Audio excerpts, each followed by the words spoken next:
నమస్తే. Welcome to Andhra Prabha. నేను లక్ష్మి.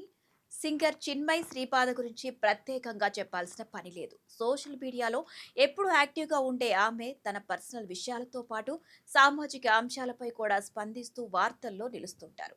ఇక తాజాగా చిన్మయి తండ్రిపై అసభ్యకరంగా మాట్లాడిన నెటిజన్‌కు లెఫ్ట్ అండ్ రైట్ ఇచ్చేశారు. దీంతో ప్రస్తుతం ఈ వ్యవహారం హాట్ టాపిక్‌గా మారింది.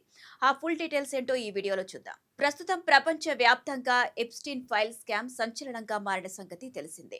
మరీ ముఖ్యంగా బాలికలపై లైంగిక వేధింపుల గురించి ఈ ఎప్స్టీన్ సీన్ ఫైల్స్ వైరల్ గా మారుతోంది. అయితే ఈ అంశంపై సింగర్ చిన్మయ్ కూడా తనదైన శైలిలో స్పందించారు. ఈ క్రమంలోనే ఓ పోస్ట్ కూడా పెట్టారు. భారత ప్రజలంతా కూడా జాగ్రత్తగా ఉండాలి. ప్రతి బిల్డింగ్ లో ఎప్స్టీన్లు ఉంటారు. ఈ విషయంలో గుడ్డిగా మత పెద్దలను కూడా నమ్మకండి. వారితో జాగ్రత్తగా ఉండటం మంచిది. దేశంలో లక్షలాది మంది బాల లైంగిక నేరస్తులు ఉన్నారని గుర్తుంచుకోండి.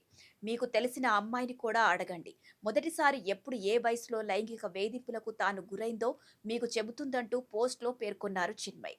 ఇక దీనిపైనే ఒక నెటిజన్ అసభ్యకర పదజాలాన్ని ఉపయోగించాడు. నిజానికి సోషల్ మీడియాను యూజ్ చేయడం పెరుగుతున్న కొద్దీ కొంతమంది నెటిజన్లు తమ విచక్షణను కోల్పోతున్నారని చెప్పాలి. ఒక రకంగా చెప్పాలంటే పశువుల కంటే హీనంగా తయారవుతున్నారు. చివరకు తండ్రి కూతుళ్ల బంధంపై కూడా విషాన్ని చిమ్మడానికి వెనుకాడటం లేదు. ఇటీవల ఓ చిన్నారి తన తండ్రితో ఆడుకుంటూ ఉండగా ఫన్ అండ్ డాంగ్ పేరుతో ప్రణీత్ హనుమంతు అనే వ్యక్తి అసభ్యకరమైన వ్యాఖ్యలు చేశారు.